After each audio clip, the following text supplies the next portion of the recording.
President Mike Pence, thank you very much. Incredible. And hello to Fayetteville. Hello, Fayetteville. It's great to be here in North Carolina's 9th Congressional District with the hard-working patriots who believe in faith, family, God, and country. Thank you. Thank you. Tomorrow you will head to the polls to elect a congressman who always puts America first, Dan Bishop. I've just come from a meeting with North Carolina officials representing communities hit by Hurricane Dorian, and I expressed the unwavering solidarity of the American people. We are behind you 100%. 100%. The prayers of our entire nation are with the citizens of North Carolina, South Carolina, Georgia, Florida, and everyone else that was in the storm's path. And I will say I was called by the government of the Bahamas, and we're helping with the Bahamas. They were hit so hard. They were hit so hard. Who would believe it? We pledge the full support of the federal government through every step of the rebuilding process. And I will say, North Carolina in our country probably got hit the hardest. That was a little bit of a surprise. But I know one thing about North Carolina: you can take it and you'll build it quickly and you'll build it beautifully. And you'll be back sooner than anybody ever thought. And it'll be better than ever, right? No doubt about it.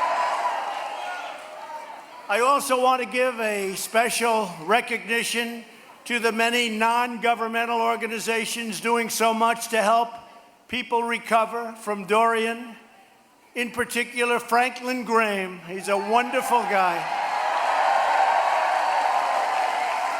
And he's got an organization, Samaritan's Purse, based right here in North Carolina, and the work that Franklin and his family and all of those that are with Franklin Graham, we want to thank them. They're special, great people.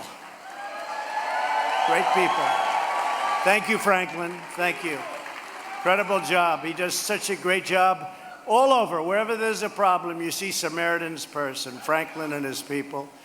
We love the people of this state, and we will never, ever leave your side. North Carolina will truly recover so fast. I know you people so well. Let's not even talk about it. Let's not even talk about it. We're here tonight to discuss the extraordinary progress we're making as a nation and how to ensure this amazing resurgence keeps on going and going strong.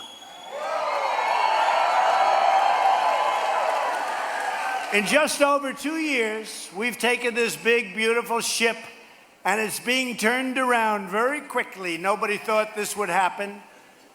You know, we won the greatest election, certainly one of them, but maybe the greatest. But we won one of the greatest. Let's say one. This way I won't be criticized. They'll say, you know, George Washington had a great election too. The fake news, right? The fake news.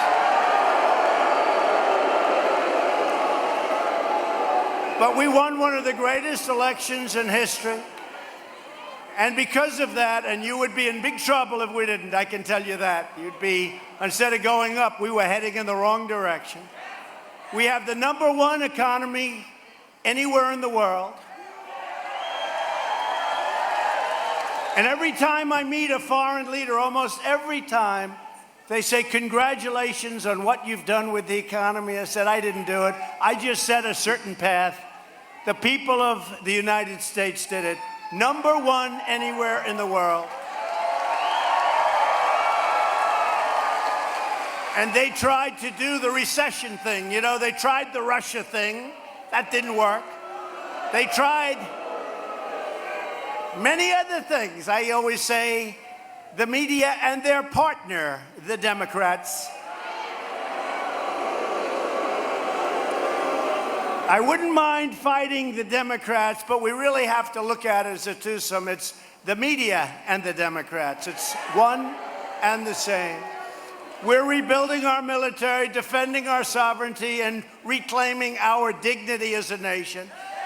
America is winning again, and America is respected again. They respect America.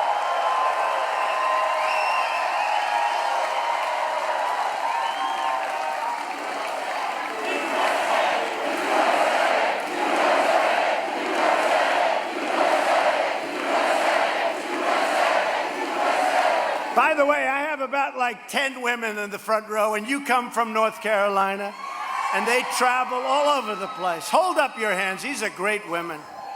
I see them so much. And I must say, they have other things to do. They look rich as hell to me. I don't know. How many is this? How many rallies have you come to? They can't count it. They said all of them except for 2. That's a lot of rallies. And it all emanates from this area. That's so great. Well, at least you won't have to travel so far for this one, right? Thank you very much for being here. We really appreciate it. Well, we appreciate it. We appreciate it. Thank you. Really incredible people.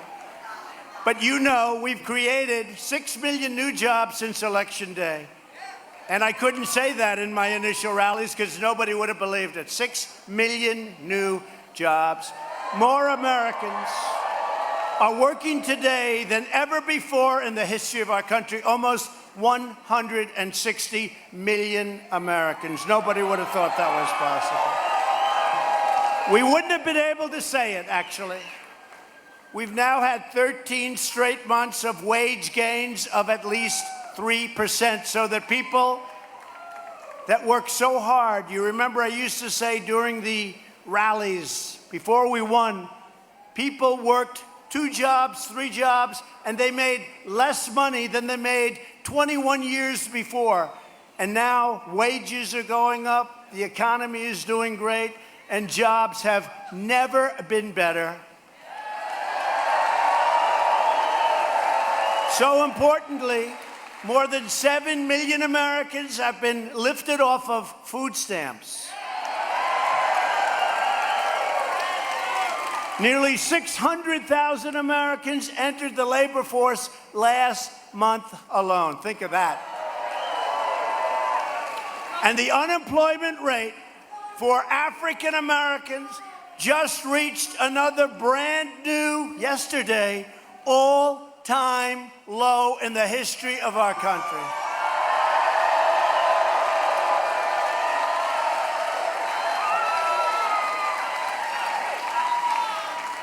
How do you lose that debate? Remember, I used to say, what do you have to lose? Well, now you have the best unemployment numbers, employment and unemployment numbers that you've ever. And the labor force participation rate for women is at the highest level now in 15 years, and soon will be 35 years, and soon, I promise, will probably end up being better than ever. I can tell you the unemployment numbers for women are the best they've been now in 72 years.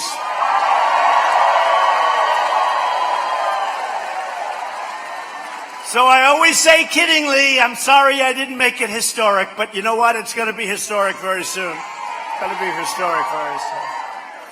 And here in North Carolina, over 230,000 more people now have jobs, and small business formation has skyrocketed by more than 25%.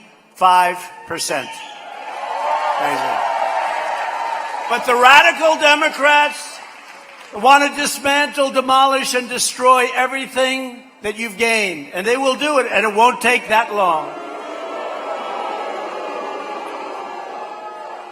And that's why we need Dan Bishop and Greg Murphy. We need them. We need them going down to Congress and helping. But they can do it. It's also why we need 4 more years. It has to seed. It's like a plant. We've changed things, right? Keep America great. We've changed things. But it's got to grow. It's got to develop those roots. And once it does, it's going to be very hard for them to destroy what we've done. Very hard. And that's really why I consider this election, look, we had a very, very special day in 2016. It was a very special time. A very special time. It's an incredible day, an incredible month, an incredible year. And I don't know that you can ever compare anything to it, but I can say this.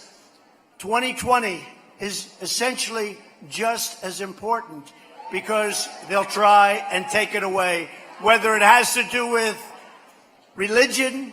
Our evangelicals are here tonight, and they're all over the place.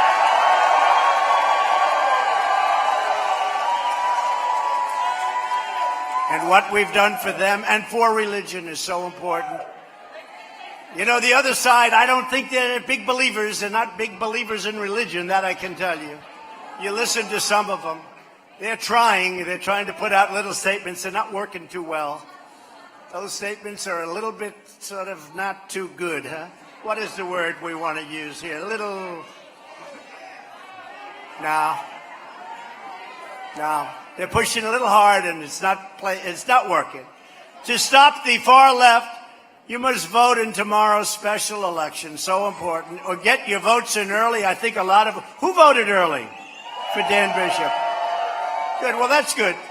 But the big thing is tomorrow. Tomorrow's the election, and you'll get out to protect your family. You must defeat open borders. And you have a Democrat named Dan McCready, and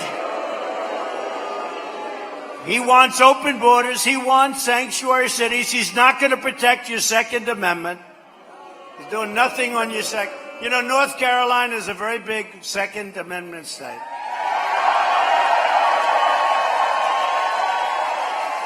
And Dan Bishop, Greg Murphy, these guys, they're going to protect your Second Amendment.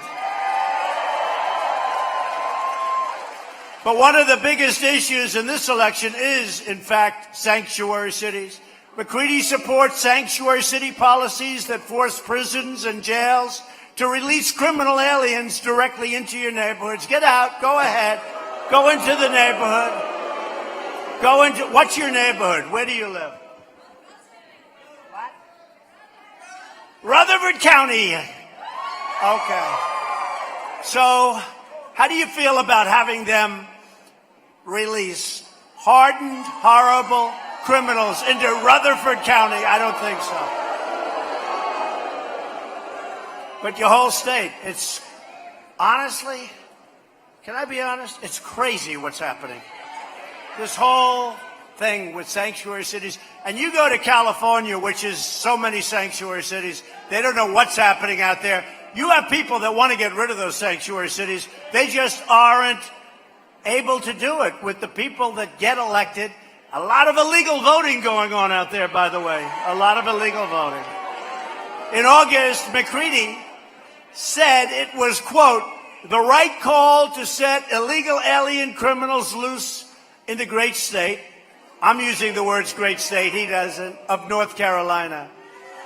With the support and encouragement of McCready, sanctuary jurisdictions in North Carolina have released thousands of dangerous criminal aliens into your communities. And you see it. You see it. The charges against these freed criminals include sexual assault, robbery, drug crimes, kidnapping, and homicide, murder. Why would you do it? Why would you do it? What is it? Explain it. Just recently, Mecklenburg County set free an illegal alien charged with first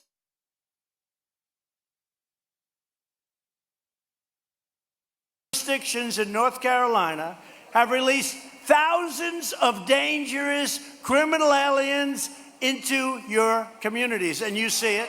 You see it. The charges against these freed criminals include sexual assault, robbery, drug crimes, kidnapping, and homicide, murder.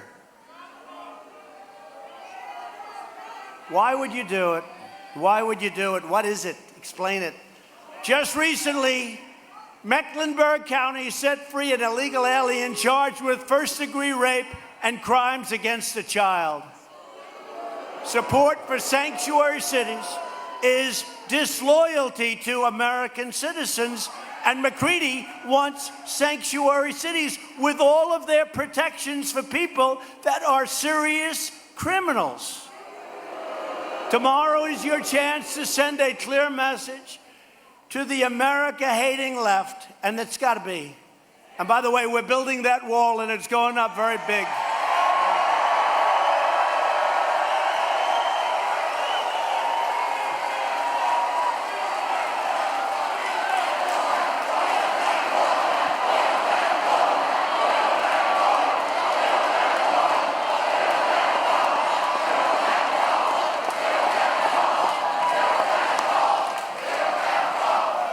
And you think it's easy to get money when you have the entire Democrat Party and they control the House, and we want to change that. We want to flip the House. We'll get so much. It'll be amazing what we can do for our country. We don't want dangerous criminal aliens roaming free in North Carolina. We want to take care of it. This state should be a sanctuary for law-abiding Americans, not for criminal aliens. Our great Republican candidate, Dan Bishop, will fight with everything he has to stop sanctuary cities and defend the people of this great state. Dan, come on up. Dan Bishop, everyone, get out and vote. Come on up, Dan.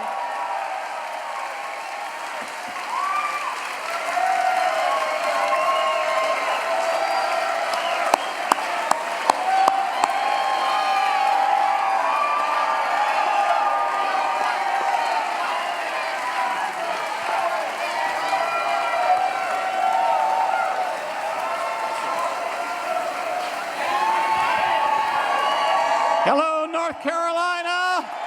Hello, Fayetteville. Hello, 9th District of North Carolina. Mr. President, we're not tired of winning.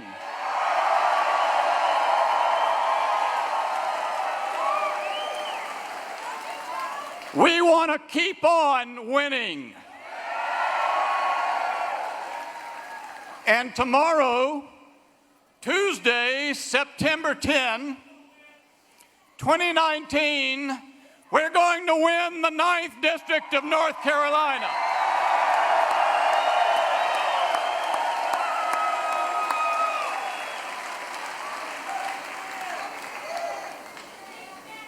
We've all watched as the Democratic Party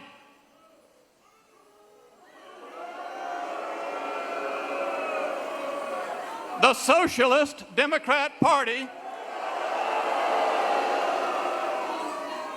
seeks the president's destruction every day. We've seen a dishonest media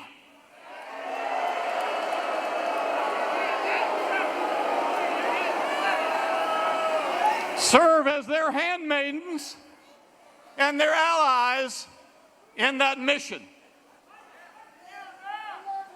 We've watched as the greatest fighter ever to occupy the White House has pushed them all off.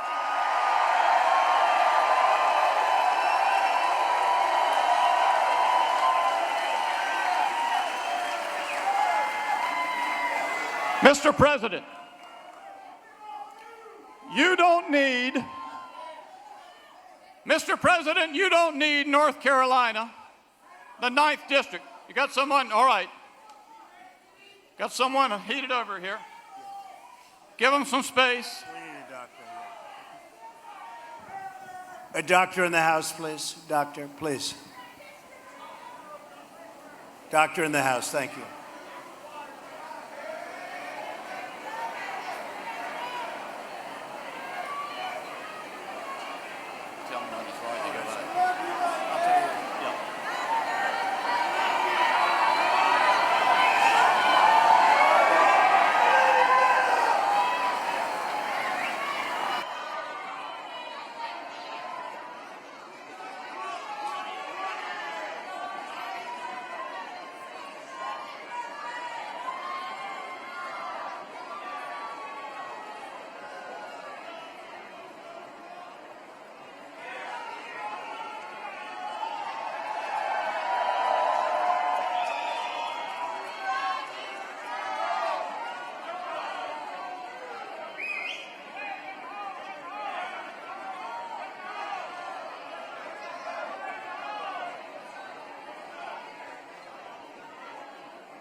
Take your time, please. Take your time.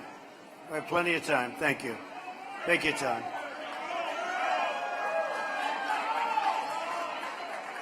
Sorry. Thank you, doctor. Take your time. People have been staying outside for 2 days to get in, so this happens. Thank you.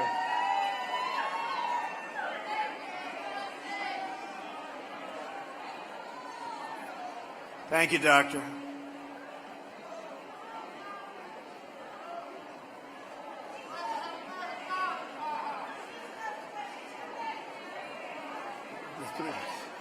Oh.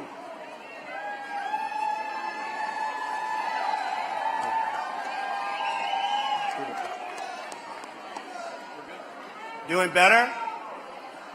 Good.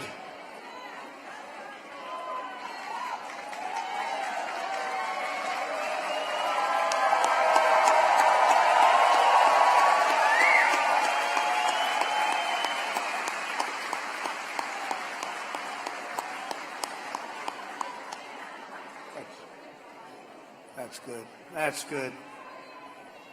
That's great.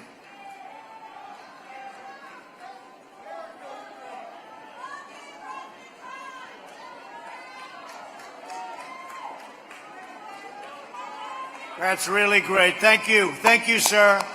Thank you. That's really great. Thank you very much. I guess Dan's speech wasn't so good. What do you think?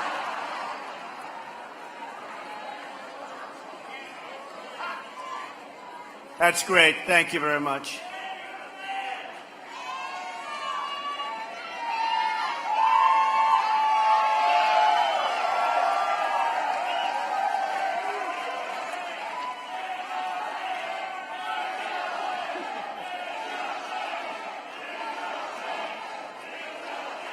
Great job. Thank you, doctor. Thank you, everybody. Thank you, law enforcement. Thank you very much. Thank you.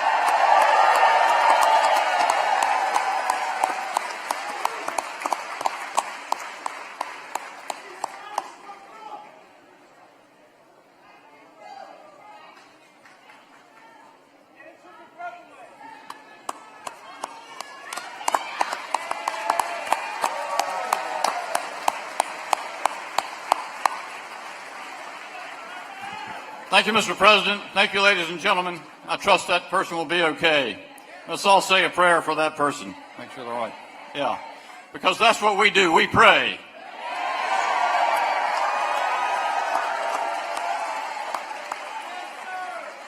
And I share your values. I'm not ashamed of your values. I'm going to defend your values in Washington, D.C.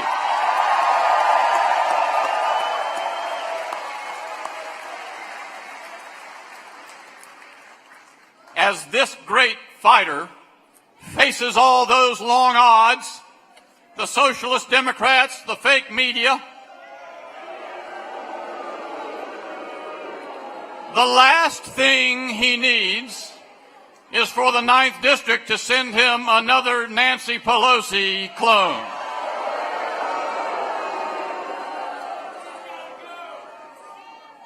President Trump needs nobody else in Washington who supports sanctuary cities and counties here in North Carolina or anywhere else.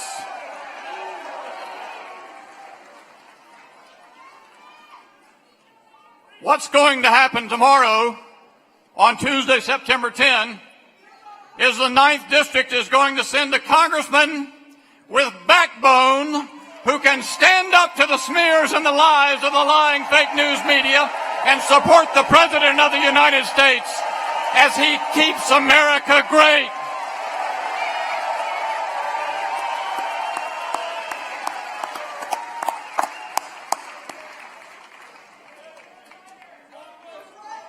And what I need you to do, ladies and gentlemen, tomorrow, I need you to vote. I need you to vote. But that's not all.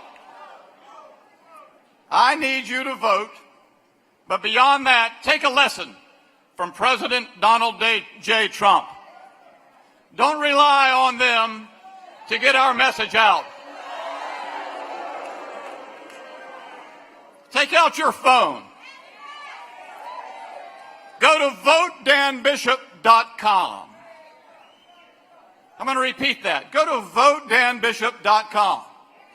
And right there at the top of that website, you're going to see a video featuring the President of the United States telling you to vote for right Dan, not wrong Dan.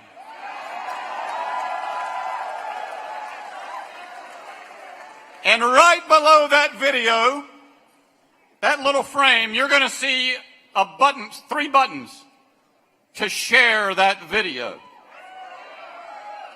And you don't have to rely on that news media. You can use those buttons and send that out to all of your friends on Facebook, on Twitter, on email, so they'll know that President Trump can have a fighter for the values of the 9th District in Washington, D.C.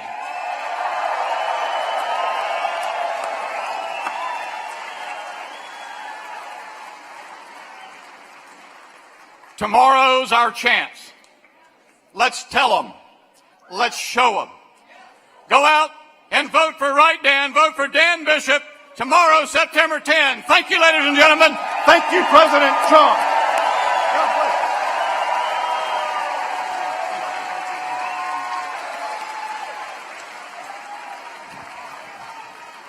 Thank you, Dan.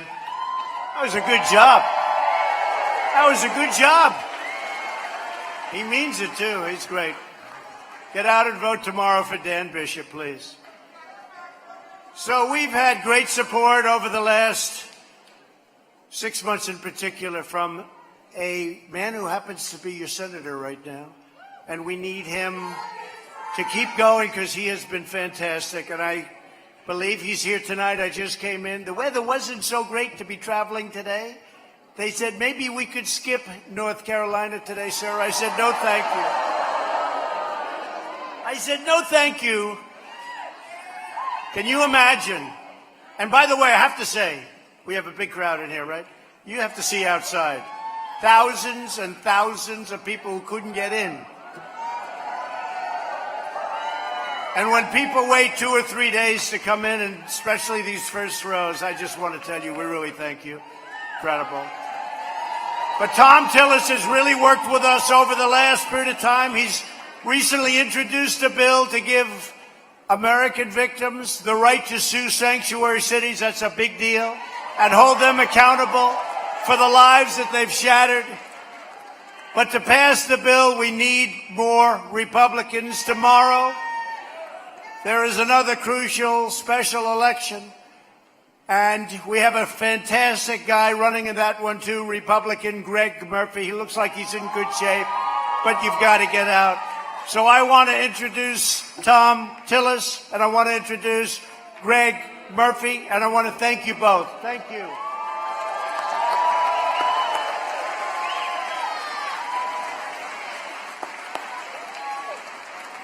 Thank you, Tom, and thank you, Greg. So Greg Murphy is looking to, like Dan, cut your taxes, defend your Second Amendment, support our policies, really, really support our military and our veterans. We have rebuilt our military. Greg Murphy, come on up for a second here. Greg Murphy, come up. Come up, Greg. Come on up, Greg.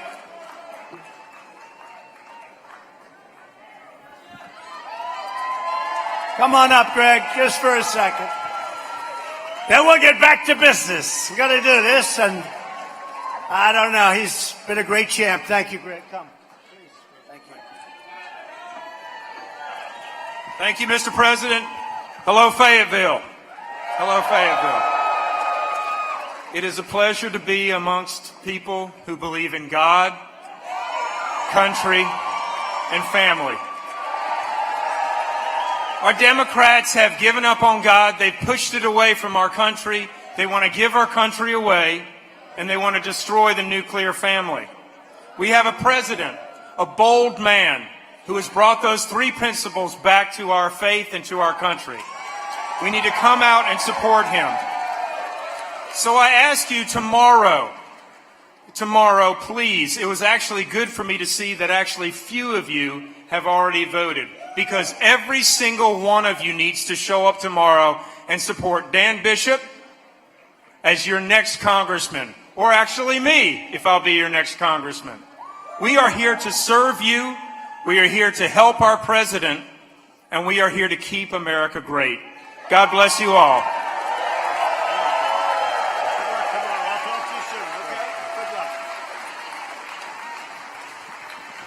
Good luck tomorrow, Greg. Get out there and vote for those two guys. They're terrific. We're thrilled to be joined tonight by many more terrific Republican leaders. A man who's really been stepping up to the front. He defended Justice Kavanaugh when he was treated so badly. I've never seen anything like the treatment that Justice Kavanaugh received. And everybody respects him, and everybody likes him, and I like him, and we used to fight like hell, right? The two of them. But we don't fight anymore. We like each other a lot, and he's a special man, and he's become a special friend. Senator Lindsey Graham.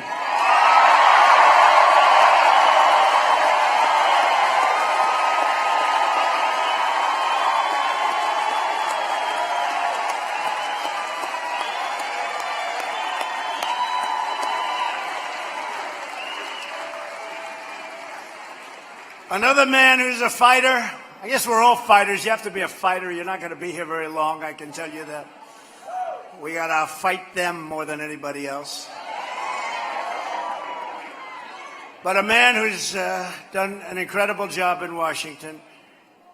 Took over a rough situation, and he's become the real leader. He is a leader like you haven't seen. And that's Republican leader Kevin McCarthy. Kevin.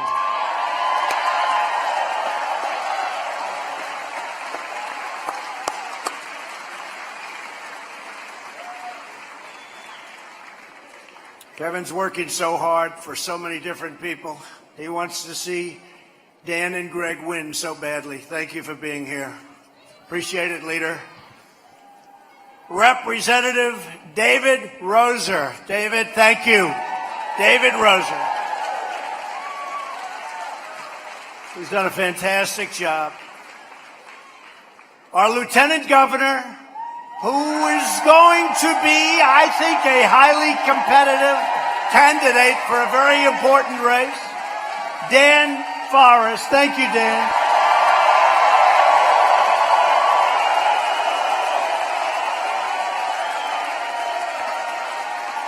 Thank you very much, Dan. We also have North Carolina Republican Party Chair Michael Whatley. What a job he's done.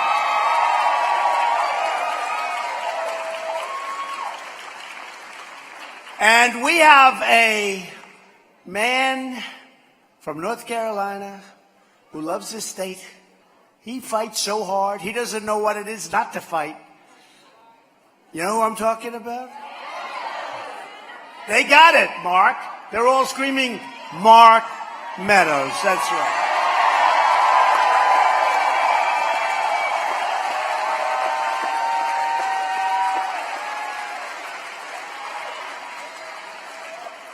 He's great.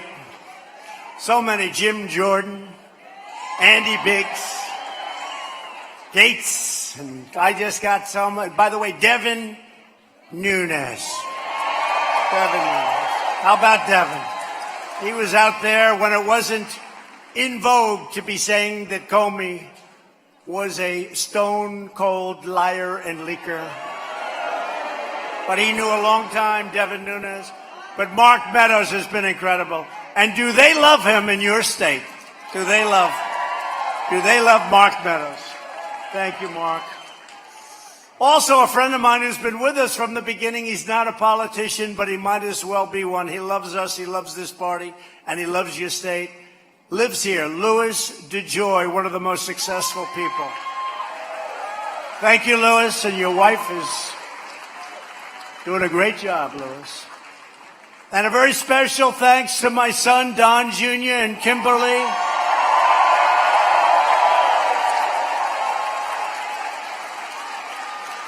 Great job. Did Don Jr. give a good speech? I heard that. They all said he was on fire. Well, he's fighting. He loves this country. My son loves this country. My family loves this country. And you know, two people from your state that the First Lady, before she was First Lady, she said, you know, there are two people that are unbelievable. You got to watch them. I said, I'm not interested. I'm too busy. No, you have to watch them. I've never seen, they're so great. They're so smart. They love the country. They love you. Diamond and Silk.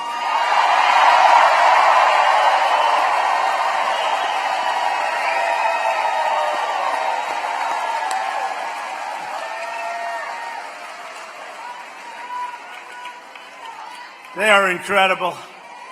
Incredible people. Thank you very much. Thank you. What a job. And they're doing very well, I have to tell you that.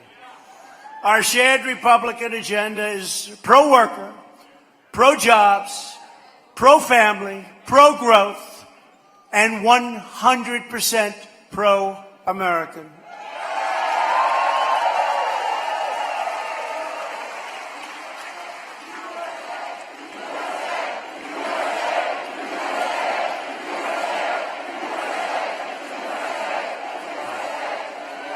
And by the way, so is Doug Collins, and so is John Ratcliffe. Thank you, fellas. Thank you. Two incredible fighters also. For decades, our leaders put global interests and special interests ahead of your interests. You know that better than anybody, and this state knows it better than anybody. They traded away your factories, sold your future, squandered your tax dollars, sacrificed your security, and bogged us down in one foreign debacle after another. But all of that has changed. We're respected again. They're all saying, oh, gee, I hope he doesn't do this or that. They've taken advantage of us for years. And I have to say, sadly, in many cases, it's our allies that took the greatest advantage of this country.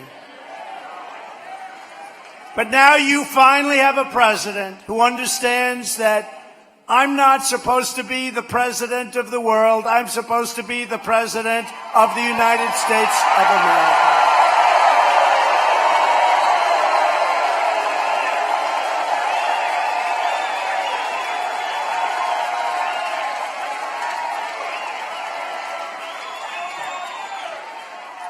To bring back our jobs from other countries, we passed the largest package of tax cuts and reforms in American history.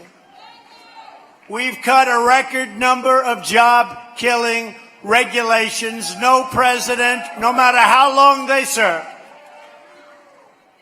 has gotten anywhere even close to what we've done with regulations, and that's one of the reasons our economy is so good. And we have tremendous potential upward. And China wants to talk. They want to talk. China's lost 3 million jobs. Thousands of companies are leaving China. The supply chain is crumbling because they can't pay the tariffs. And our country has taken over things that you would have never thought. As an example, hundreds of billions of dollars have been and are coming into our country in the form of tariffs. And China's eating the cost, which the fake news doesn't want to tell you.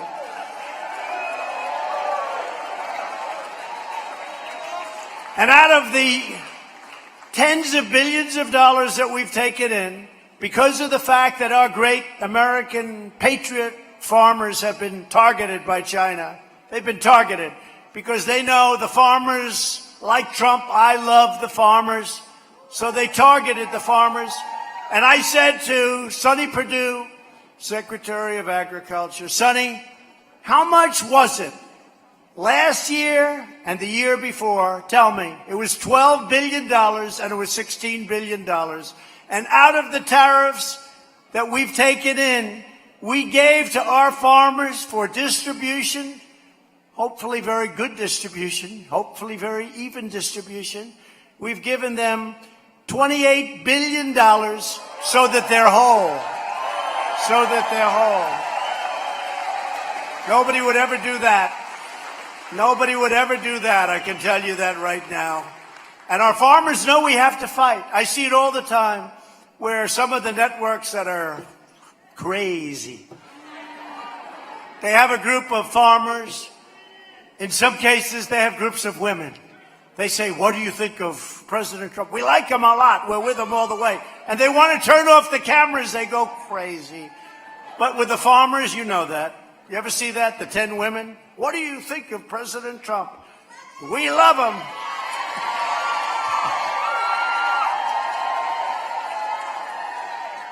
Well, would I like to put you on television? I'll tell you right now. And they can't turn off those cameras fast enough. But they say to the farmers, you voted for President Trump. Are you happy? And every one of them said, he did things that nobody has ever done before. Who would think of getting $12 billion plus $16 billion, $28 billion because they've been targeted? That's the amount. I asked Sonny, I said, Sonny, what's the amount they took out of our farmers? It was $16 billion in the year before 12. And I said, Sonny, we got to make that up. And we made it up. Who would do that? Nobody would do that. First of all, nobody else ever had tens of billions of dollars pouring in from China because it's always been the other way around. China has taken advantage of our country for decades. Decades. And I guarantee you one thing, none of these Democrats, whether it's Pocahontas or Sleepy Joe, none of them would be able to do a thing about it. And nobody would ever think of helping the farmers who have been targeted by China. China made $500 billion over the last number of years. On a yearly basis, they steal our intellectual property, so many other things. So now it's just different. And now it's working the other way. And tariffs are a beautiful thing when you know how to use them. They're a beautiful thing. And I want China to do well, and I hope they do well, but they've had now the worst year in 57 years. I wonder why. I wonder why. And hopefully it'll all work out. We'll see. We're going to be talking next week. We're talking now. They're going to be coming to the United States in 2 or 3 weeks, and we'll see what happens. But unless we're going to make a good deal or a fair deal for our country, let's face it, we cannot go back to a situation where giving hundreds of billions of dollars to China becomes standard fare. Not going to happen. We can't do it. And we have many other countries also. But we'll worry about them a little bit later. Plenty of others. Plenty of others. They've taken advantage of our country like you wouldn't believe. And I've been saying this for many years. I was saying this when I was a private citizen. They take our jobs. They make our product. They sell the product into our country with no tax, no nothing. So we end up with closed factories, no jobs, no taxes, no nothing. And these other countries gain. As an example, Mexico, I must say, they've really helped us at the border. The Democrats will not do anything about these horrible open loopholes, which would be so good. So we're doing it a different way. And Mexico is now patrolling with 27,000 troops. They've never had 2 troops to it, our border. And you saw the numbers today. We're down approximately 57%. But our country could fix it so easy if the Democrats would sit with me for 15 minutes. But they don't want to do that because they want to have open borders. They want to have drugs pouring into our country. You have to have a wall and you have to stop it. And when you look at what's happening with human trafficking, and it's mostly women, they traffic in women. And they pour through our borders. Well, every inch of wall that we put up is vital. And we're putting up miles and miles. And we intend by next year, at the end of the year, to have anywhere between 400 and 500 miles of wall built. And this is serious wall. This is the real deal. Serious wall.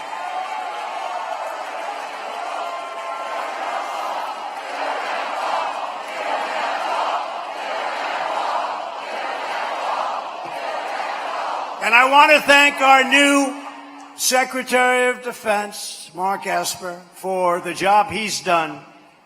And he views it really as a national security threat. And you have to. What can be much more threatening than people that want to pour across our borders? And we have the worst laws. We have the weakest laws in the history of any country. You can't do anything to stop them. You have a program, catch and release. You catch them, and then you have to release them. And they're supposed to come back to court in the next 3, 4, 5, 6 years. And nobody shows up. And the Democrats don't want to fix it, so we're stopping them, so we don't even have to worry about court. We ended the last administration's cruel war on American energy. The United States is now the #1 producer of oil and natural gas anywhere in the world.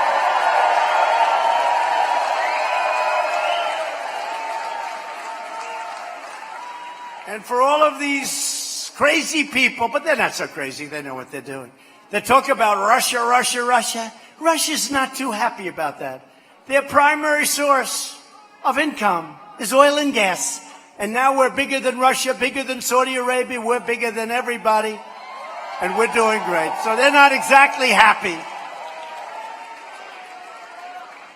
The Russian hoax was a pure hoax. You saw that with Comey the other day. Yet every leading Democrat running for president pledges to ban the energy that drives our economy and wage and if you look at what's going on, your way of life is under assault by these people. I mean, I go out and sometimes I'll be at these huge audiences, and I wish we could have gotten a larger arena than this. We tried. I was even willing to stand out in the rain and get my hair soaking wet. But they said it was a little bit out of your district. And I said, I don't know if it looks good being out of your district. But I was willing to do it. I would have taken it. I would have been very proud to have done it. It would have shown it's my real hair, at least. It wouldn't be pretty. But it's my hair. May not be great, but I will say it's better than most of my friends who are the same age. A lot better. A lot.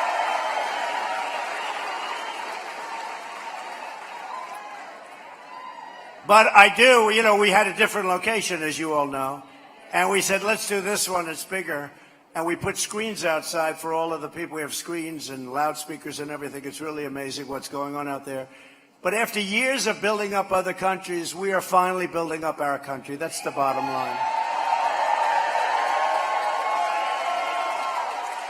And the last administration, with Biden and Obama at the helm, they tried to ram through one of the worst trade deals ever negotiated, the Trans-Pacific Partnership. You could have kissed many of your industries goodbye. TPP would have gutted the American auto industry. It would have been even worse than NAFTA. And we know how bad NAFTA was. All you have to do is, even to this day, look around at all those empty plants where people move down and companies move down to Mexico. Not under the USMCA. We got to get Nancy Pelosi to put it up for a vote, make it bipartisan. She'll have tremendous Democrat support.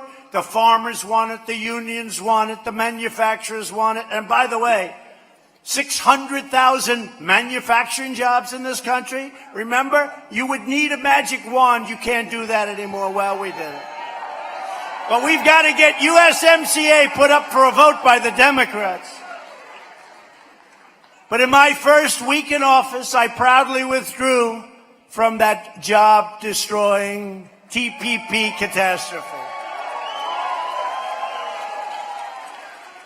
And we're replacing one of the worst trade deals ever made by any country. You can go back as far as you want, NAFTA, the disaster of NAFTA. So whatever you do, start talking to your people. We need a vote on the USMCA. That's United States, Mexico, and Canada. And they've already voted. They want it, and we want it. And it's great for the farmers. It's great for everybody. We're also aggressively combating a problem that you have in North Carolina, a problem that we have in almost all states, the opioid epidemic. Last year, we saw the first nationwide decline in drug overdose deaths in nearly 31 years. And at the center of the American drug crisis is the border crisis. Criminal cartels smuggle vast quantities of lethal narcotics across our southern border, including heroin, meth, cocaine, and fentanyl. 100,000 people a year die from what comes across our southern border, and we can't get the Democrats to help us in sealing it even tighter. We got to get them. We got to get them. We got to get them. So if you want to stop the drug smugglers, the human traffickers, the vicious MS-13 gang members, and by the way, thank you to ICE. These people go into those.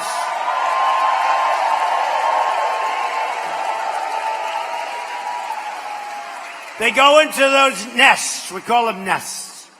These are vicious, vicious people. We go into the nest with our ICE people, and, you know, for them, it's another day at the office. There aren't too many people in this room that want to do it for a living. Let me see. That guy could. Maybe him. Maybe her. Right? Maybe her. But it's a rough job, and they get so little praise for the job they do. So dangerous. These are many killers in those gangs. And we're taking them out of our country by the thousands. MS-13. And as you know, Democrats even want to give free health care to illegal immigrants. As long as I'm your president, I will never, ever let Democrats take away your health care and give it away free to people that have entered our country illegally. We can't do that. It's a tremendous incentive to come in. Democrats also want to bring in unlimited numbers of foreign refugees from overseas, all at the expense of supporting their own communities. Republicans, no matter what you do, where you are, we want people to obey our laws. We want people that are going to help our country. The Democrat Party has never been farther outside of the mainstream. Every major Democrat running for president supports a massive government takeover of health care that would raid Medicare, force private doctors out of medicine, and lead to the rationing of life-saving treatments. And you know, they're going to take away your private health care, your private insurance. 180 million people will lose with what they want to do. It's a disaster. You know, it's like, did you ever really sort of feel where you don't even have to treat people nicely? You don't have any choice. You have to vote for me. I can leave right now. I can say, North Carolina, I've had it with you. I'm leaving right now. And you know what? You got to go out and vote. What are you going to do? Put one of these crazy people running our country again? But it's never been so far left. I told the story the other day about a businessman I saw, one of the biggest in the country. You'd probably know his name, one of the biggest. He's hated me for 20 years, and I've hated him also. Okay? Now, they're going to go out tomorrow, breaking news. Donald Trump hates people. You're sort of right about that. I never liked this guy. And I see him in the White House. And I say, what are you doing here? And he goes, Mr. President. See, now he calls me Mr. President. He used to call me something else. Mr. President, I'm fighting for your victory. I said, you got to be kidding. He goes, honestly, you're doing a great job. But also, if this radical left gets in, they're going to take away everything and they're going to destroy our country. And for the first time, I like this guy.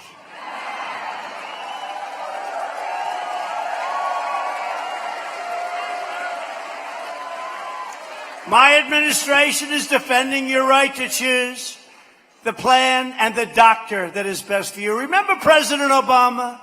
28 times.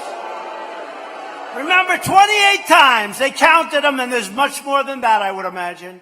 That you can choose your plan, you can choose your doctor. It didn't work out that way, did it? Obamacare.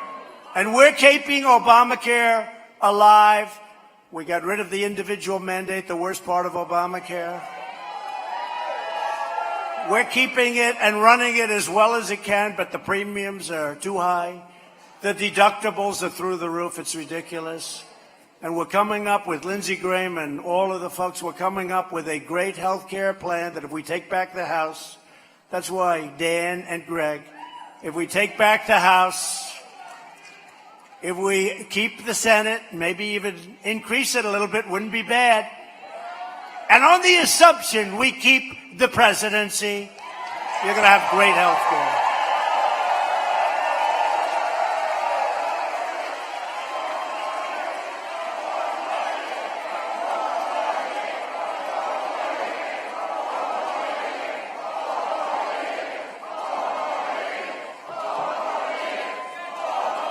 Thank you. We almost had it.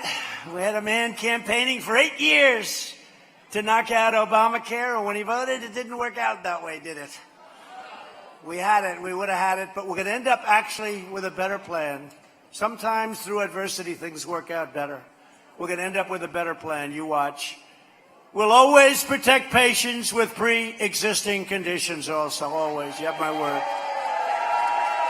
Our ambitious campaign to reduce the price of prescription drugs has produced the largest decline in drug prices in more than 51 years. Virtually every top Democrat also now supports late-term abortion, ripping babies straight from the mother's womb right up to the moment of birth. And if you look at Virginia, the governor of Virginia, he was even talking about, essentially you would say, an execution. He was talking after the baby is born, the doctor will talk to the mother and they'll make a decision as to whether or not that baby lives. This is a radical Democrat idea. And that's why I've asked Congress to prohibit extreme late-term abortion, because Republicans believe that every child is a sacred gift from God.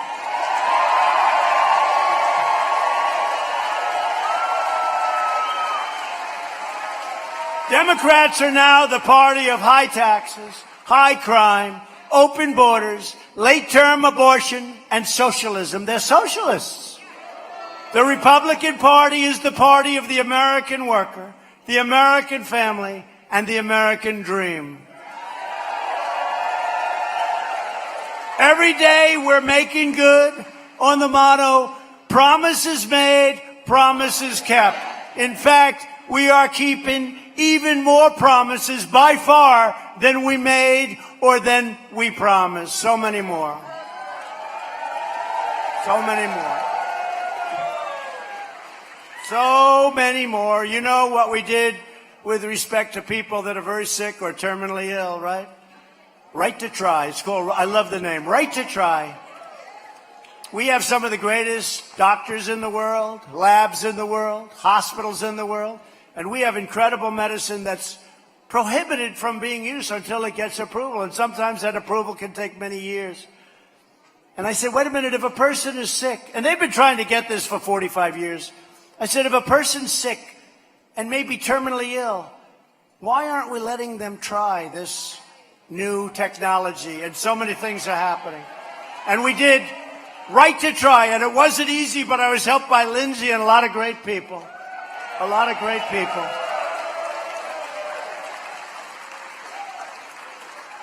All of them helped. Mark helped so much. All of them helped. Greg. We have had tremendous success. We had so many people wanting to help, but it was complicated, believe it or not, because the country didn't want the liability. I said, you know what you do? You draw up an agreement taking away the liability. They said, that's a good idea. The insurance companies and the drug companies were very unsure. This has been going on for many years. I got it done. The results have been unbelievable. Right to try. Things that we never even talked about, we're getting done. And you know, maybe one of the biggest things is within about a month, we'll have close to 180 federal judges, including appellate division judges, including 2 great new Supreme Court justices, Justice Neil Gorsuch and Justice Brett Kavanaugh, who they put through hell. We passed something that they've wanted to do for half a century. We passed VA choice. So when you're great and honored veterans are waiting in line for 3 weeks, 4 weeks, 5 days, 10 days, 2 months, they go to a private doctor, we pay for the bill, and they get themselves taken care of instead of dying, which was happening. And we also passed VA accountability on behalf of our great veterans. That means when they treat our veterans badly, and they wouldn't have done it in prime time, I can tell you, but when they treat our sick and troubled veterans badly, we can say, you're fired. Get the hell. It's called VA accountability. That's another one they've been trying. And in all fairness, the unions made it very tough. Civil service made it like almost impossible. Everyone said you'll never get it done. We got it done. I want to thank the Republican Senate. I want to thank some incredible people in the House of Representatives.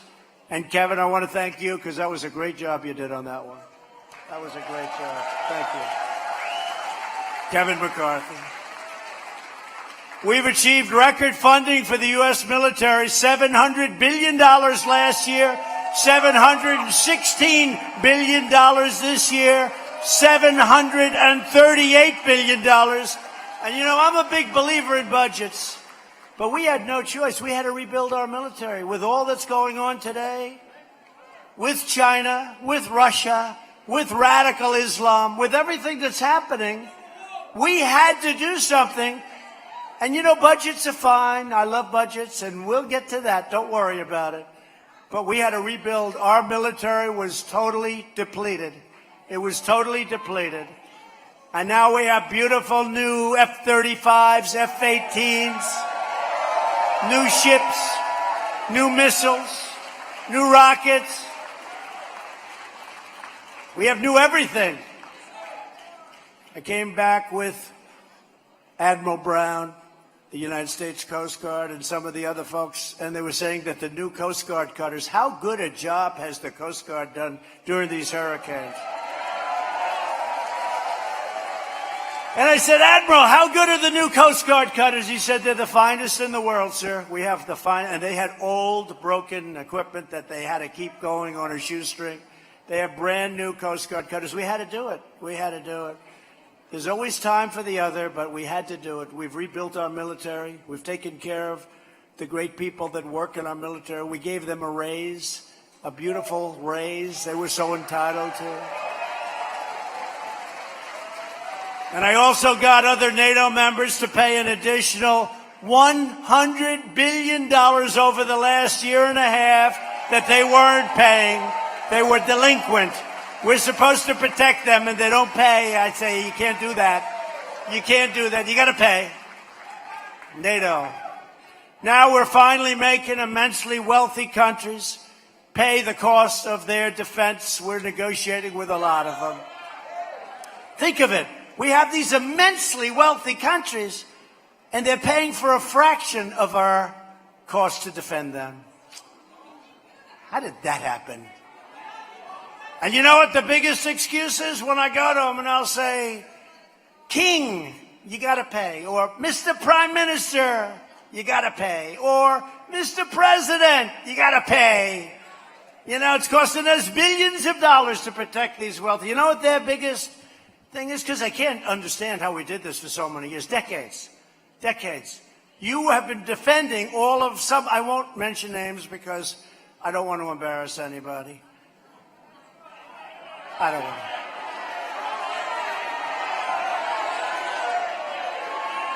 Forget it. Some of the wealthiest countries in the world. And when I say king, president, prime minister, queen, no matter what I say, you know what they say?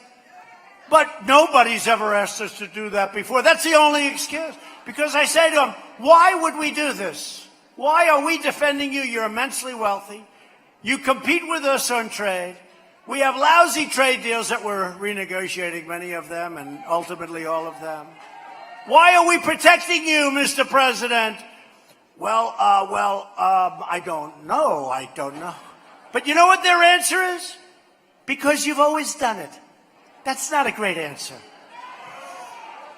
So we're taking in billions and billions, but I got $100 billion, and the Secretary General of NATO, Stoltenberg, is my biggest fan. He said, until President Trump, you had to see the NATO cost of spending was going like this, and ours was going like this. We were defending many countries that treat us very badly on trade and very unfairly. We were defending them. And now it's changing around. $100 billion. They're not happy. And then I read where Obama is more popular in Germany than Trump. He's got to be. I'm making people pay their bills. He's got to be. You know, the day that I'm more popular than him, I'm not doing my job.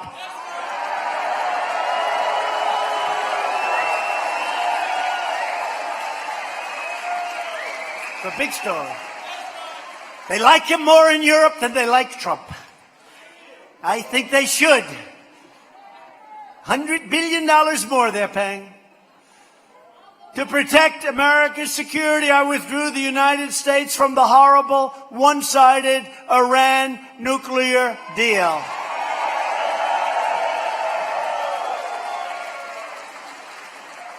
We paid them $150 billion for that piece of work. I withdrew it, and we put sanctions all over the place, and they're a much different country, and let's see what happens.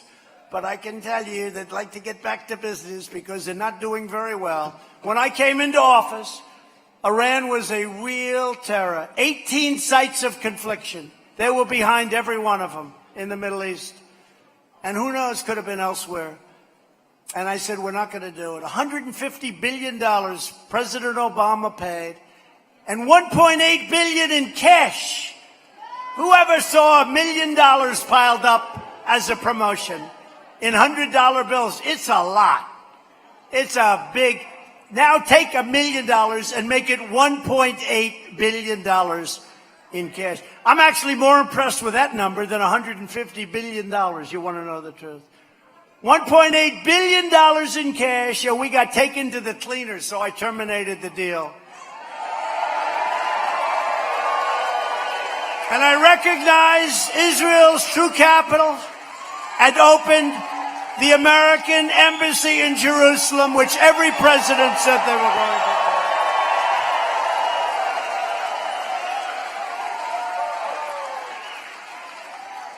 And I also approved for Israel the Golan Heights. And if you really think about it, I said to people, what's more important? The Golan Heights or the capital of Jerusalem by moving our embassy there? He said, neither, sir. What you've done in Iran is more important than both of them. I said, you know, I guess you're right when you think about it. So we've done a good job, all of us together. As a movement, we've done a great job for Israel. For years you watched as your politicians apologized for America. Now you have a president who is standing up for America, and we are standing up for the people of North Carolina.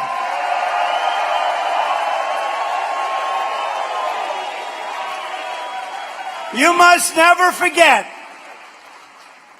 that the 2020 election is about one thing. You. It's true. Not about me. It's about you.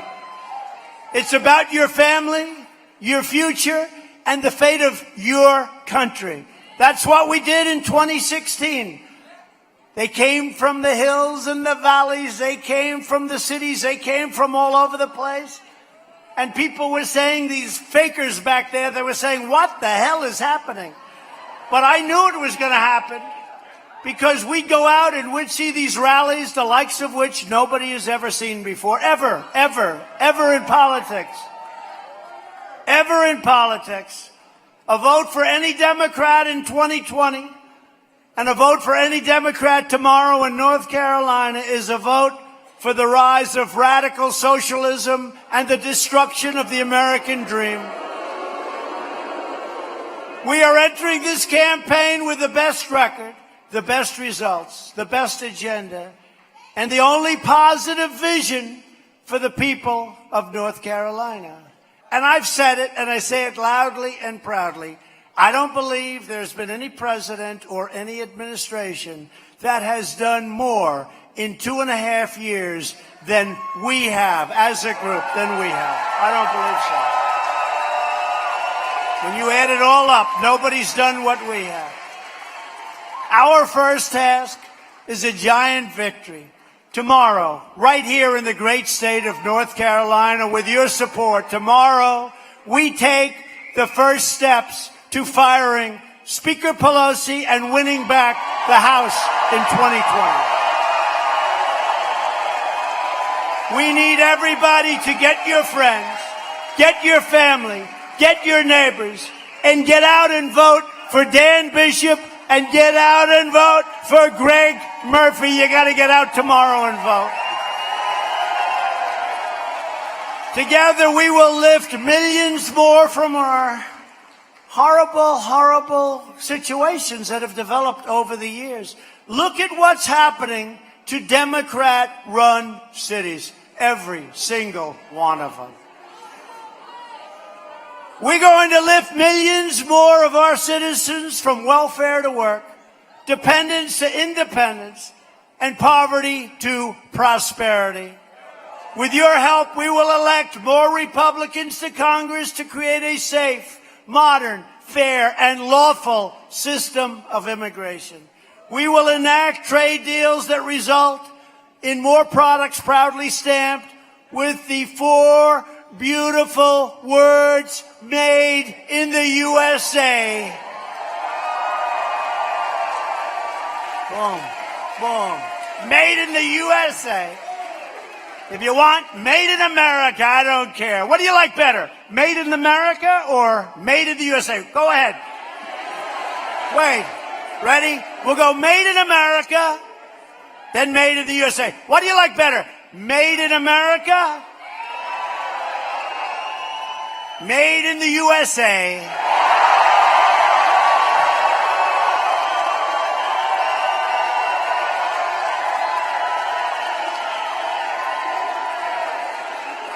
Okay.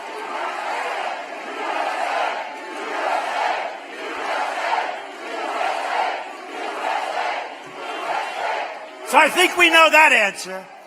So in 2016, we had, in my opinion, the greatest phrase in the history of politics. Make America great again, right?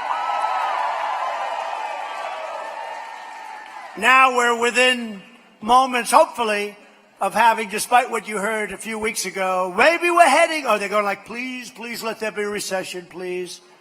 They're willing to give up their results because they think it'll help them win the election. They're not going to win the election. Don't forget, we're doing this and still fighting the unfairness of China and other countries on trade. What happens when that gets fixed and other things get fixed? We're setting new records, and we're fighting trade deals, and we're fighting military deals that are unfair to our country. Think what happens when it all gets fixed. We have ourselves a country that's going to be so strong.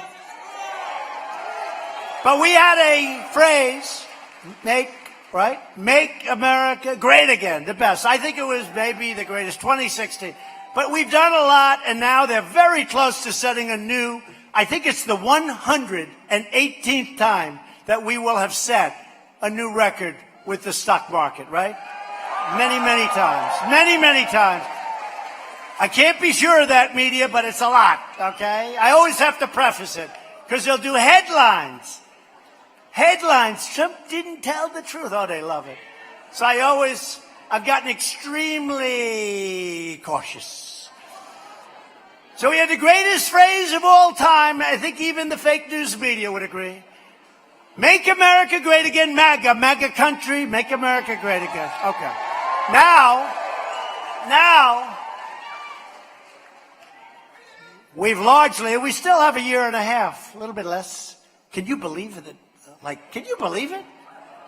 I stood in the White House with the First Lady that first night, and I said, wow, look at this. That's the bedroom of Abraham Lincoln. You have to see this. It's so perfectly done and so the way it was. That's the bedroom of the great Abe Lincoln. I mean, honey, can you believe this? That was the first night. And now, in less than a year and a half, the first term will be over. Think of that. I announced today that we got the Soccer World Cup. That's a big thing. Who else is going to do it? But we've got a problem. It's in 2026. Gianni Infante, who was a great guy, and we announced it in front of the press. And 2026. And I said, well, wait a minute. Under the normal rules, I'll be out in 2024, so we may have to go for an extra term, okay?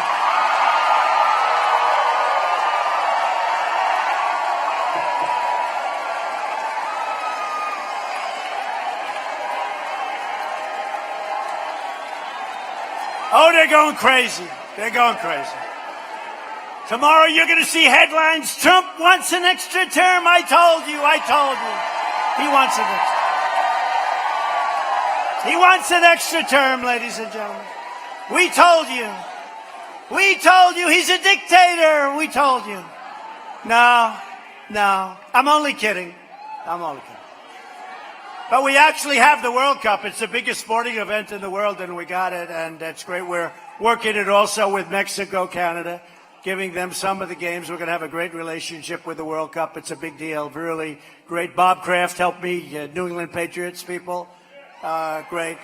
Tom Brady had a pretty good game the other night, right? And how good a coach, whether you like it or not, I know you're North Carolina, but how good a coach, in all fairness, right, is Coach Belichick? How good? How good is he? How good is he? I know you want to be cool, but he's pretty good, right? We have to appreciate genius. We all like genius. But we're going to achieve new breakthroughs in science and medicine, finding new cures for childhood cancer, and ending within 10 years the AIDS epidemic in America. That's shocking to hear that, but we can do that. We're going to do that, definitely. Incredible the strides that we've made. We will defeat the Democrat effort to drive up the cost of houses, cars, health care, and education, by liberating Americans from their endless push for job-killing, soul-crushing Washington regulations. As an example, we're trying to get the car companies, going to give them a little bit of extra energy, and they'll be able to build a car that consumers can buy, which will be better than the car they make today, and you'll save $3,500. Think of that. It'll be safer. It'll be better. You're going to save $3,500. It'll be less costly. And we're going to try and get that done. And then they were forcing you to buy light bulbs that cost a fortune. So I signed something a couple of days ago that gives you the right to continue to use the incandescent light. And I don't know about you, much less expensive. I don't know about you, but I don't know. I'm not a vain person. I know I have no vain people, especially these incredible ladies in the front. But I look better under an incandescent light than these crazy lights that are beaming down on. But, you know, somebody told me that, as you know, they're much more expensive bulbs and for what you save. But they said that if a bulb breaks, it's considered almost like a waste site. It's a very big, the bulbs, the new bulbs. They're very dangerous with all of the gases and all. And I said, well, what's the point? What are you saying? Well, we're saying if we continue that production, they can buy whatever they want to buy. But you're going to save a tremendous amount of money, and you're going to have a light that's better. And there is a big danger. In fact, they have labels. Don't break this bulb. What are you going to do? You're going to throw it away? I promise I won't break it. On the new one. So you're going to hopefully buy the new ones, but you can buy the old ones too, and you can save a lot of money, and you can even look better. We will defend privacy, free speech, free assembly, religious liberty, and the right to keep and bear arms.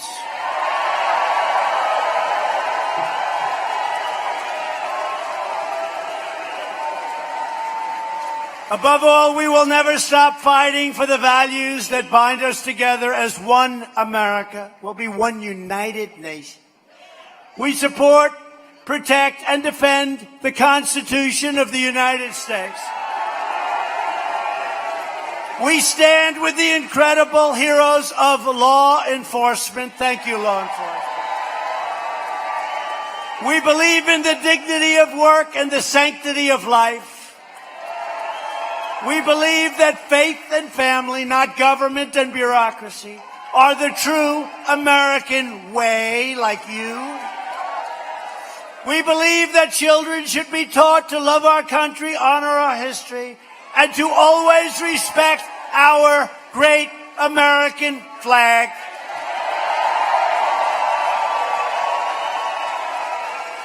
And we will live by the words of our national motto, "In God we trust." It'll stay there.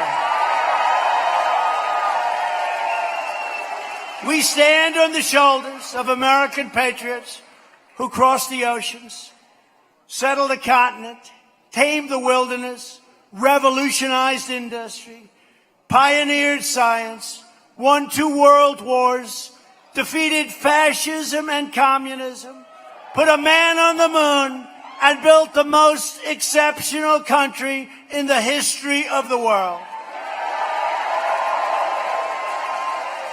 We are great Americans, and the future belongs to us.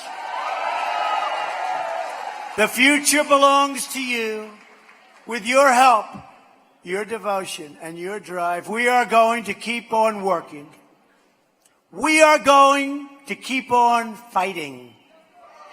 I'd like to fight a little bit less, but these people, they just don't stop. They just keep coming at you in waves. They are, unfortunately, not the best people. And we are going to keep on winning, winning, winning. We're going to keep on winning.